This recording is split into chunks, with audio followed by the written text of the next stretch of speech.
Ni mafanikio makubwa ya Mamlaka Maji Safi na Usafi wa Mazingira BAWASA kwa mwaka 2025 kuelekea 2026. Mamlaka ya Maji Safi BAWASA kwa mwaka 2025 tumefanikiwa kurudisha huduma ya maji katika mji wa Katesh ambao serikali imetoa zaidi ya shilingi bilioni 7, na pia tumefanikiwa kuboresha huduma ya maji katika mji wa Mbulu. Serikali imetoa zaidi ya milioni 956, na pia tumefanikiwa kupeleka huduma ya maji katika kata ya Nkaiti pale Minjingu, ambapo tumelaza mtandao wa kilomita 60.4 na serikali imetoa takriban bilioni 16. Kwa hiyo utaona tu serikali jinsi fedha nyingi ambavyo imeleta katika sekta ya maji katika mkoa wa Manyara. Na pia niseme pia serikali katika mwaka 2026 inaendelea na ujenzi wa mabwawa ya maji taka ambayo ni takriban bilioni 6.9, na pia ina mradi mkubwa wa maji wa kuboresha katika mji wa Mbulu bilioni 13, na pia tuna mradi wa kuchimba visima 10 katika mji wa Babati, Bashneti, Galapo na Mbulu pia takriban shilingi bilioni 1. Kwa hiyo mtaona jinsi serikali ya awamu ya 6 ilivyokuwa na mipango thabiti katika kuhakikisha huduma ya maji inaboreka katika mkoa wetu wa Manyara. Injinia, umezungumza kuhusiana na wilaya mpya ya Mbulu ambayo iko katika Mamlaka ya Maji Safi na Usafi wa Mazingira BAWASA. Kukoje Mbulu? Mbulu kwa sasa hivi tumeweza kuongeza upatikanaji wa maji kutoka masaa 2 mpaka masaa 12, na wananchi sasa hivi wanafurahia huduma bora ambazo zimeletwa na serikali ya awamu ya 6 katika mji wa Mbulu. Na pia niseme tu kuwa tunawasihi wananchi wa Mbulu wawe tu watulivu. Serikali ina mipango thabiti katika kuhakikisha kuboresha huduma ya maji katika mji wa Mbulu. Mbali na vyanzo ulivyozungumzia kwamba mmechimba baadhi ya visima, ni vyanzo vipi vya maji ambavyo mnategemea Mbulu? Pia tuna chanzo cha kutoa mto Tipiri ambao ni tawi la mto Nambis, ambapo pale tunategemea tutatoa zaidi ya lita milioni 5 kwa siku, ambapo mradi huo utahudumia kata 9 za mji wa Mbulu, ambapo tunatarajia pia mradi huo mpaka 2027 mwezi wa 6 mradi huo utakuwa umekamilika. Mbali na mradi mkubwa wa Singu ambaye tulioshuhudia umetoka Singu Dareda kuja mjini, ulifanikisha upatikanaji wa maji matamu kwa asilimia kubwa na kuondoa ile kero ya maji ya chumvi kutoka vyanzo vya Ziwa Babati na vingine. Yapi ni mafanikio makubwa katika mradi mkubwa ule wa Darakuta Magugu? Darakuta Magugu ule mradi tuseme tu umesaidia zaidi ya wananchi 60,000 wa kata ya Magugu na kata ya Mwada. Sasa hivi wanapata maji kwa zaidi ya 90%, na niseme kuwa serikali pia pale imetenga milioni 690 ili kuhakikisha kuwa inasambaza maji kwenye kata hizo kwenye mwaka 2025-2026. Kuna swala la mabwawa ya maji taka ambayo ulizungumzia. Kuna bwawa lingine la maji taka mnalojenga tofauti na lile la eneo la Makatani? Kwa sasa hivi ni hilo hapo ndilo ambalo tunalojenga. Na lilishakamilika na maendeleo yake yakoje? Bwawa lile limeshafika 80%, na tunatarajia pia ikifika Juni 2026 mradi ule utakuwa umeshakamilika. Kwa hiyo wananchi sasa watakuwa wana uwezo wa kunyonya maji yao na kumwaga pale yakatibiwa, na pia wananchi wakatumia yale maji kwa ajili ya umwagiliaji kwenye bustani zao za mboga na vitu vingine.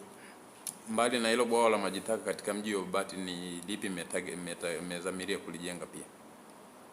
Kwa sasa hivi tunajenga hilo hapo, lakini tuna mipango.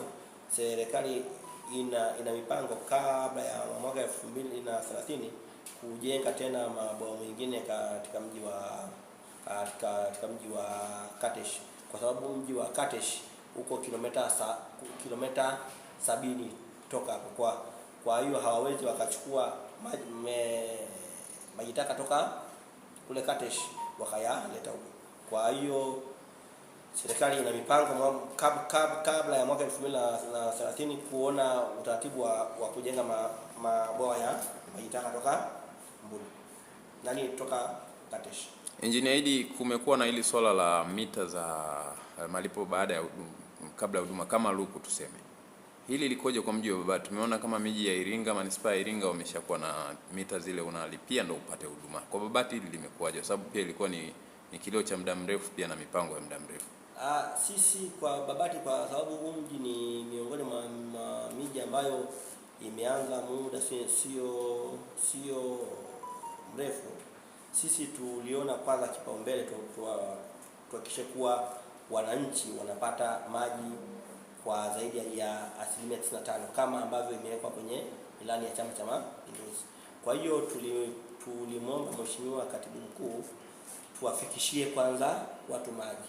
Kwa hiyo kwenye mwaka labda 26-27 tutaona jinsi ya kuanza baadhi ya maeneo, lakini tuliona changamoto kubwa hapa kwetu ilikuwa ni kwanza wananchi wapate huduma ya maji, kwa sababu hauwezi ukaenda kwenye kununua prepaid wakati wananchi hawana maji.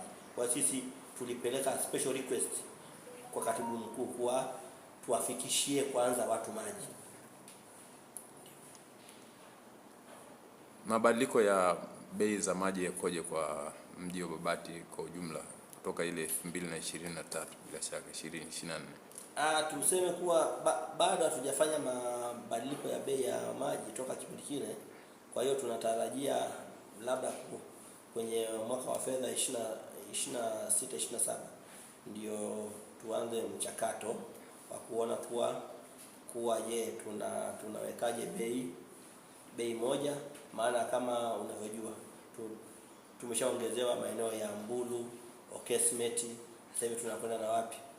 Kaiti hapo na Minjingu. Kwa hiyo ni lazima tukae chini na wadau tuone bei ya pamoja. Ushirikiano wenu ukoje kati ya mamlaka ya maji vijijini RUWASA na nyie BAWASA? Sisi ni watoto wa baba mmoja, ndio maana unaona kuwa sasa hivi tumefika Minjingu, yani kata ya Kaiti ambapo RUWASA alikuwa anahudumia. RUWASA ameamua tuachie yeye aendelee kuwahudumia wananchi wengine ambao hawapati maji, yani huko wapi? Vijijini zaidi. Sisi ni watoto wa baba mmoja. RUWASA yuko chini ya Wizara ya Maji na sisi pia BAWASA tuko chini ya Wizara ya Maji. Kwa hiyo sisi sote tunamhudumia Mtanzania huyo. Kwa hiyo sisi uwaga tunasema hivi, sehemu ambapo RUWASA wanaanza, mji ukishakuwa asivi, taasisi kama hii ya kwetu BAWASA inakwenda inaboresha huduma. Kwa hiyo sisi na RUWASA ni watoto wa baba mmoja. Sisi uwaga hatuna shida, tunakaa kwa pamoja, tunapanga malengo kwa pamoja. Nini neno lako kwa Wizara ya Maji, hususan Waziri Juma Aweso ambaye pia mlikuwa naye katika awamu iliyopita ya serikali na sasa yupo na wizara yake kwa ujumla? Mimi niseme kwa niaba ya management na watumishi wa BAWASA, sisi tutampa ushirikiano Mheshimiwa Waziri 100%, na kwa mkoa wa Manyara asiwe na wasiwasi. Mheshimiwa Rais ameshatoa maelekezo kuwa anataka upatikanaji wa maji 100%. Kwa hiyo sisi tutahakikisha kuwa kabla ya 2030 wananchi wa mkoa wa Manyara wanapata maji kwa 100%. Ndio maana unaona tunayo hiyo mikakati thabiti kuhakikisha kuwa hivi wananchi wa mkoa wa Manyara wanapata upatikanaji wa maji kwa 100% kabla ya kufika 2030.